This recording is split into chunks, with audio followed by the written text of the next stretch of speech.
Hello' guys, মই আজি আপোনালোকৰ লগত মোৰ 1 বছৰৰ EDRE 4 গ্ৰেডৰ চাকৰিকালৰ যিটো অভিজ্ঞতা এক্সপিৰিয়েঞ্চ এইটো মই শ্বেয়াৰ কৰিম। মই যোৱা 2023 চনৰ 1 জুন তাৰিখে EDRE 4 গ্ৰেডত জইন কৰিছোঁ আৰু মে চলি আছে। জুন আহিলে ধৰক 1 বছৰ হ'লে, তো এইখিনি সময়ত মই EDREত কি সমস্যা পালোঁ বা আপোনালোকে এই EDRE 4 গ্ৰেডৰ চাকৰি কৰিব পাৰিবনে নাই, এই গোটেইখিনি কথা মই আজি আলোচনা কৰিম।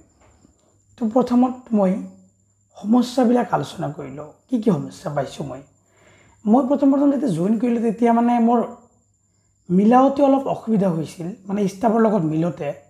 এইটো মোৰে প্ৰব্লেম, হয়তো মই খাপ খাব পৰা নাছিলোঁ, এইটো চবৰে হয়।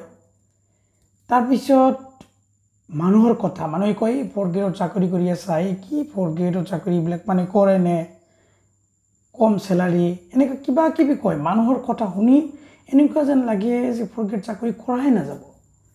কিন্তু যেতিয়া মই জইন কৰিলোঁ, কৰাৰ পিছত মোৰ ষ্টাফৰ লগত ভালকৈ মিলি গ'ল। লাহে লাহে মই চালোঁ চেলাৰীও মোটামুটি ভাল। প্ৰথমত 21,753 টকা পাইছিলোঁ মই প্ৰথম চেলাৰী। এতিয়া বাঢ়িছে, দুবাৰমান বাঢ়িল। জুলাইত এবাৰ বাঢ়িছে আৰু দিয়ে পালোঁ। তো ধৰক দুবাৰ বাঢ়িছে। তো এইখিনি মানে বাঢ়িয়ে থাকে ৰেগুলাৰ। যিহেতু প্ৰথমত যেতিয়া জইন কৰিছিলোঁ মোৰ অৱস্থা বহুতেই বেয়া আছিল।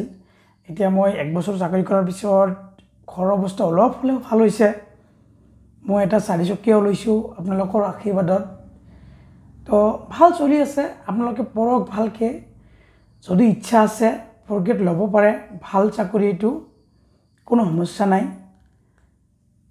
আৰু কোনো ধৰণৰ প্ৰব্লেম নাপাব।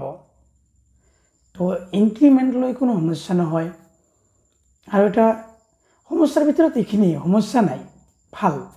এতিয়া সুবিধা বুলি ক'লে মই যিখিনি সুবিধা পাইছোঁ, 4 গ্ৰেডত কি হয়, আপোনালোকৰ কামৰ ইমান এটা লোড নাথাকে। আপোনালোকে যাব, ফিজিকেল অলপ কাম থাকে, ইমান মানে মেণ্টেল প্ৰেছাৰ নাই, কৰিব আহিব। মই ধৰক 8টাত যাওঁ, আমাৰ স্কুল 3টাত ছুটি হয়, তো 3:30 মই আহি যাওঁ। তো 3:30 পিছত মই 10টালৈকে এইখিনি যে সময় পাওঁ, বহুত সময়। এই সময়খিনি মানে ভাল কামত কটাব পাৰোঁ, মানে এক্সট্ৰা এটা ধৰক ইনকাম হয়। ৰাতিপুৱা 5টাৰ পৰা 8টালৈকে, আকৌ আবেলি 4টাৰ পৰা 10টালৈকে। এইখিনি সময় মোৰ মানে ডিউটি কৰিও এইখিনি সময় বাচে 4 গ্ৰেডত। কিন্তু 3rd গ্ৰেডত কিন্তু এনেকৈ আপুনি সময় নাপায়, কাৰণ আপোনাৰ গোটেই দিন কিবা টেনশ্যন থাকি যাব, মানে কামৰ লোড বেছি থাকে, ব্ৰেইনটো বেছি খৰচ হয় তাতে। এতিয়া ঘৰত আহি ৰেষ্ট ল'ব লাগে, ৰুমত আহি ৰেষ্ট ল'ব লাগে। এক্সট্ৰা কৰিব পাৰে, কিন্তু কষ্ট অলপ বেছি। কিন্তু মোৰ মতে যদি পাৰ্ট টাইম কিবা কৰিব খোজে, কিন্তু 4th গ্ৰেড কৰি আপুনি কৰিব পাৰে। এইবিলাক 4 গ্ৰেডত সুবিধা। আৰু চেলাৰীও মোটামুটি ভাল, কৰিব পাৰিব। আৰু বাকী সমস্যা নাই। ইনক্ৰিমেণ্ট ৰেগুলাৰ যেনেকৈ বেলেগ এমপ্লয় হয়, এনেকৈ 4 গ্ৰেডৰ হয়। 4 গ্ৰেডত থকা EDRE এমপ্লয়ৰ হয়, কোনো সমস্যা নাই। ভাল চাকৰি আপোনালোকে ল'ব পাৰে। কিন্তু এটা কথা আৰু আছে সমস্যাটো হ'ল, ধৰক মই যেতিয়া ডকুমেণ্ট ভেৰিফিকেশ্যন কৰিব গৈছিলোঁ গুৱাহাটীত, তেতিয়া মই চাইছিলোঁ যিমানবিলাকে পাইছে বেছিভাগে কি HS পাছ হৈ 4 গ্ৰেডত পাইছে। এতিয়া HS পাছ হৈ 4 গ্ৰেডত চাকৰি কৰাটো অলপ হ'লে মনটো বেয়া লাগে। তো প্ৰথম মোৰ বহুতেই বেয়া লাগিছিল, কিন্তু এতিয়া লাহে লাহে এডজাষ্ট হৈ গৈছে। কাৰণ নাই, মানে কোনো অসুবিধাই নাই। যিহেতু HS পাছ হ'লে কি হ'ব, ভাল, বেয়া নহয়। আৰু যদি পঢ়া শুনা কৰিব খোজে আপোনালোকে 4 গ্ৰেডত, মানে আপোনালোকৰতো ব্ৰেইনত ইমান লোড নপৰে, অলপ ফিজিকেল কাম থাকে, অলপহে থাকে, বেছি নাথাকে। গতিকে আপুনি পঢ়া শুনাটো কৰিব পাৰে।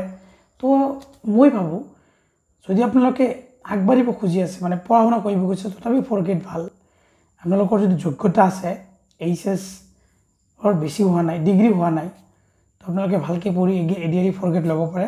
কিন্তু মই এনে ক'লোঁ আৰু 4 গ্ৰেডৰ মোৰ এক্সপিৰিয়েঞ্চটো শ্বেয়াৰ কৰিলোঁ। ধন্যবাদ। সন্মুখত এক্সাম আহি আছে, আপোনালোকে ভালকৈ পঢ়ি থাকিব। আপোনালোকৰ যদি কিবা সমস্যা থাকে মোক কমেণ্টত ধৰিব পাৰে, মই কৈ দিম আপোনালোকক।